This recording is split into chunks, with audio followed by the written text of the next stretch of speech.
Welcome to the Money Pig Podcast, presented by Goodwin Investment Advisory, where our mission is to lead you to financial pig, peace, independence, and generosity. I'm your host, Tim Goodwin. And welcome back to the Money Pig Podcast. We're super excited to have Justin Pitcock Elmer Fudd here. How are you doing today, Justin? Wonderful. Super excited to have you back.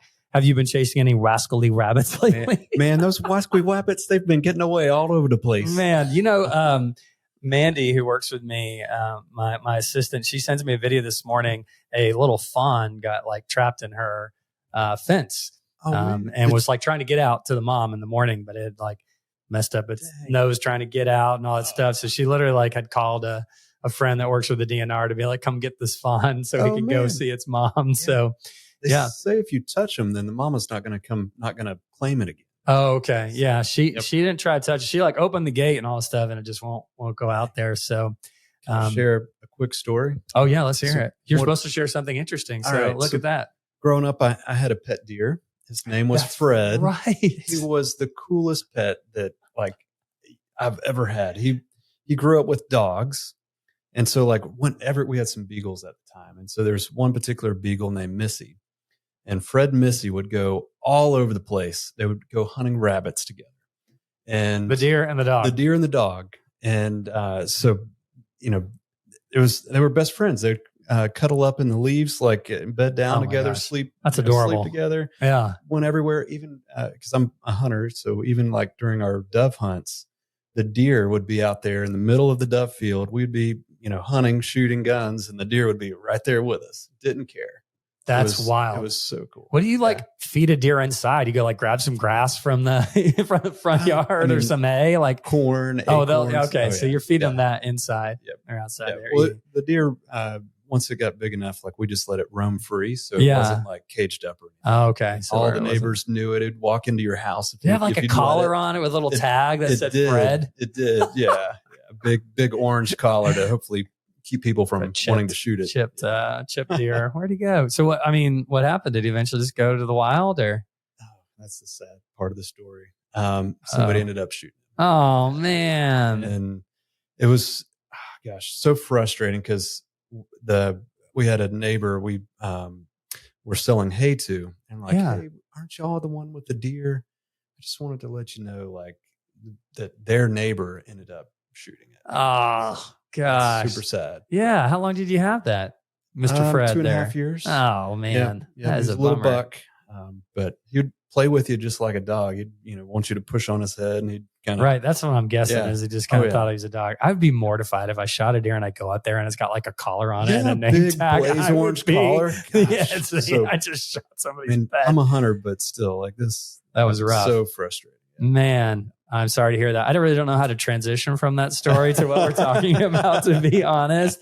But it is exciting to think about, retiring early, right? Yes. And so we were going to talk today about how federal employees have had some of those options over the past couple months this year. And so we thought we might talk about that. But before we do, to try to just lighten the mood a little bit from losing Mr. Fred, I don't know if you heard about the guy whose coffee was stolen. He got mugged. Always so bad. Some good dad jokes. So bad. Justin's no, what to? That's right on par. There, that's what we need. That good dad joke comic relief to switch. So helping federal employees, right? So they've had some of these options with deferred resignation program, voluntary early retirement authority. I don't know if you want to explain a little bit to the audience. Maybe they're just listening because they love our stories and our dad jokes and they're not federal employees. Maybe just a little context for what those are. So, a lot. Well, we'll spare you from going into the weeds, but a lot of folks have been offered the opportunity to retire early, and a lot of people took that opportunity. And so there's a lot of questions that come up. Can I retire? What do I do now? And that's really where we come into play. And so some folks got paid $25,000 to take this early severance package. Basically, some of them are getting paid out through the end of the year. For some people, it affects their pension. For some people, it affects their healthcare benefits. So when you retire, you could have healthcare for life. And we want to unpack all of those questions with with, our clients that we're making this decision. And if you've already, folks that have already made that decision, I think it's like, okay, well, what's next? Should I, find another job at the end of the year? If you're collecting a paycheck to the end of the year, which I know a lot of people are, am I good after that? And so we can model that in and help you have confidence in whatever that decision is, whether, you feel like you've got enough, we'll model it out. Here's the upper threshold of what you could spend without having to worry about running out of money. And then, there's things thinking through like what to do with your TSP. Yeah, exactly. And before we go into the TSP, I was looking up online, like how many federal employees had taken advantage of this deferred resignation program. So by the end of July 2025, 154,000 federal employees had accepted DRP buyout offers. It's like 6.7% of the workforce. So this is a substantial thing that folks are taking advantage of. But you made a really good point. If you're listening, you're not a federal worker, you're like, why do I keep listening to this podcast? Well, a lot of times in the corporate world, you can be offered a buyout package, a severance. Maybe they're trying to cut the workforce or, help sweeten the deal to maybe get some folks to retire early. And so there's same kind of considerations for that person at that time than maybe some of these folks have. So, so if you're considering this offer, maybe you're a federal employee, or maybe you just work for a corporation, and you're kind of getting this offer to retire earlier than you were planning. Like, what should I be thinking about? What should these folks be thinking about? You need to understand the offer. Understand if you've got a pension, like a federal employee, like how does that affect your pension? When can your pension start? Aspect. If you've got healthcare options, which federal employees do, state employees typically do, we need to know if that's going to affect that healthcare benefit. And then we need to model this out and figure out if it works for you. Do you need to, find a career 2.0? Maybe it's something that's doesn't pay as much, that's less stressful, that you enjoy a whole lot, right? And can make kind of this part-time gig where you've got freedom and you enjoy it. We'll model out all these scenarios for you and help you figure out, how all these pieces tie together and whether or not it works. That reminds me of something we've said for years about the definition of retirement, right? One of the dictionary definitions of retirement is to be put out of service, like retiring a baseball bat or jersey, right? Yep. But we've really said, look, let's redefine retirement as the option to pursue more meaningful work. Yep. And maybe more meaningful work to you doesn't really come with a big enough paycheck, right? So you've got this job that you've got now to make ends meet. But if this gets accelerated because of some kind of buyout or severance or whatever, just what you said, right, Justin? You're like, let's look at career 2.0. What's something that you could do? Maybe we're not ready to retire. This moves the timetable up. Let's go pursue some other kind of 2.0 career. I think you and me and other advisors here would really try to guide our clients to looking at something more fun, more meaningful, more purposeful for them, and not necessarily what pays you the most money. That's exactly right. And I've got several clients right now that are kind of in this transition. Some of them are federal employees. Some of them aren't. But there was one that said, gosh, I want to go be a Pilates instructor. That's not going to make a whole lot of money, but you're going to be in shape though. Yeah, but it's what they love to do. And it brings community. It brings purpose. Yeah. And it brings in a little bit of money. And hey, when we model retirement plans for folks, something as small as just $10,000 a year makes a big difference in the sustainability of your retirement plan. Does.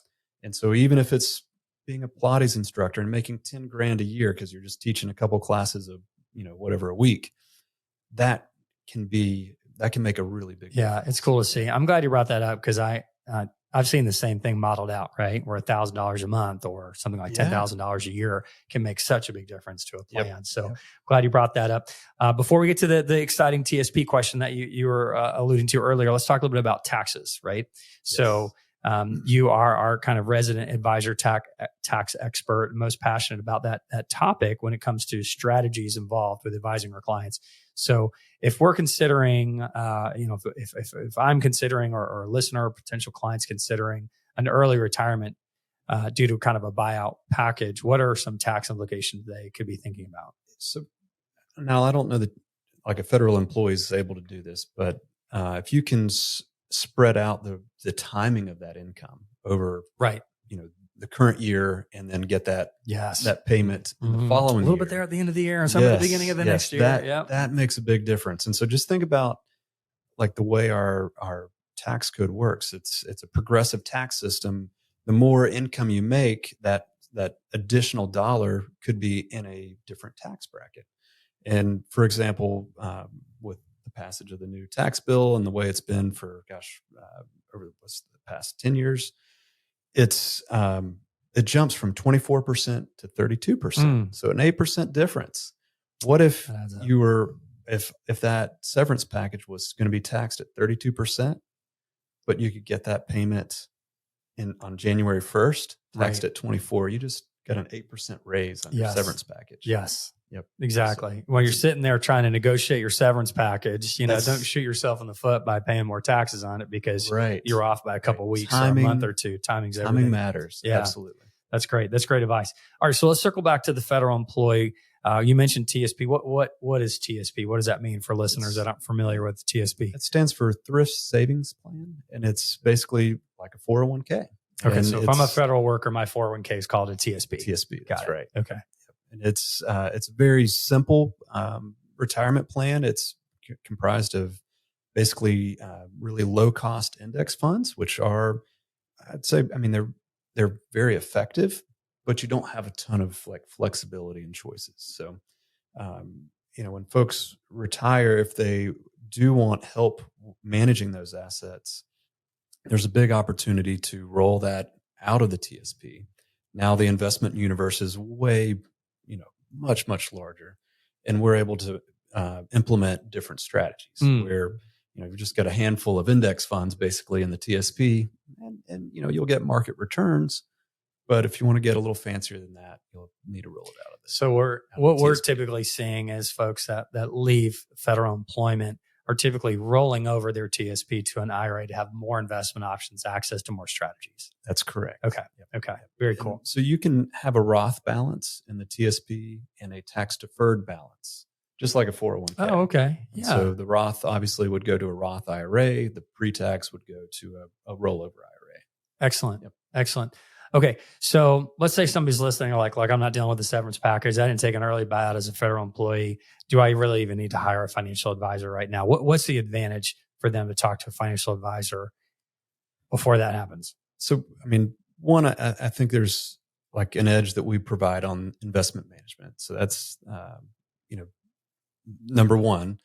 Two is all the planning, is knowing that you having confidence in being able to retire. It's thinking through tax strategy. There's a ton of tax torpedoes, right? Yeah, in the tax code, and let's watch out for those. Watch out for the tax torpedoes. What that is where certain credits or deductions get phased out, and for an additional dollar of income, maybe because you retire and you're pulling money from pre-tax versus Roth, and you could have optimized how much came from these different account types. If you pull too much out of the tax deferred, the pre-tax, that's pushing up your income, and that could put you into one of these torpedoes. There's Social Security torpedo, or your income's over a certain threshold. That causes more of your Social Security income to also get taxed. And so it pushes you into actually pretty high marginal rates if you don't know what to watch out for. Okay. Yeah. I love doing this research. Obviously, I'm a financial advisor. We're financial advisors. Like, what difference are we making in the lives of clients? Now, we know that we can help on the P side and the plan and the strategy, but there's a lot of research out there that shows working with a financial advisor does make a difference on the investment side of the portfolio too, over a long period of time. And there's different studies around that and a different debate over it. But, some things talk about maybe a 3% difference, right? Vanguard has put out a study that basically says the advisor alpha, that just means like how much does an advisor on average help? And they've measured this through like 401k plans. They've got, all these 401k plan participants, and the ones that work with financial advisors on average, they were saying had returns about 3% better than those that didn't. So right. That's where the study came from. It doesn't from. sound like a lot, 3% in 1 year, gosh. but when you compound a 3-year increase over 10, 25, longer years, makes a huge difference. So, when I've talked to folks, be like, look, if you can hire a financial advisor, and for us, I'm like, hey, if we can get clients before they retire, maybe instead of retiring with $1 million, they can retire with $2 million. Because we're helping them with strategy, or 3 million. There we go. I like it, Justin. Yeah. We're looking at different strategies. We're making hopefully better investments. Maybe we're looking at lower costs. And so, little plug there. So whether you hire us or not, definitely worth considering trying to use a financial advisor earlier than later, because it could make a really big difference for when that retirement is and what that retirement looks like. So as we wrap this up, Justin, are there any final things that you want to share about this topic, and then also share with the audience, like what's the first step if they want to begin that conversation with us? Gosh, I mean, for the folks that I've been working with that have taken some of these early retirement options, there's just a lot of anxiety out there that people are scared. They don't have job security and they feel like they could be on the chopping block next week. So there's meet with an advisor, let them help you put together a plan to help relieve some of that anxiety. Because if you know that that you would be okay, gosh, you don't have to worry about it. If you get the notice, next week, right? You know that you'll be okay anyways. That's true. That can change a lot. That can change a lot. Yeah. When you realize you're working because you want to, not because you have to. When you look at that financial plan, that gives you a lot of peace. And then how can folks reach out and get started with us? Just go to our website, schedule an intro call. Let's go. We love that. Schedule an intro call button in the top right. And there's also, if you're not ready to do that, that's totally okay. We have a blog called Navigating Federal Workforce Transitions, How Goodwin Investment Advisory Can Support You. So you can you can find that blog. If you're subscribed to our blog already, you probably got it somewhere in your inbox. You can search for it. If not, then you can go to goodwininvestment.com and click on the Knowledge Center and find it there. So Justin, thank you so much for coming today. Love to kind of sign off the pod with gratitude. So would like to give a shout out to our producer, Angela, and our content creator, Tara, who are here off camera, but they're doing a great job making us look and sound as good as possible.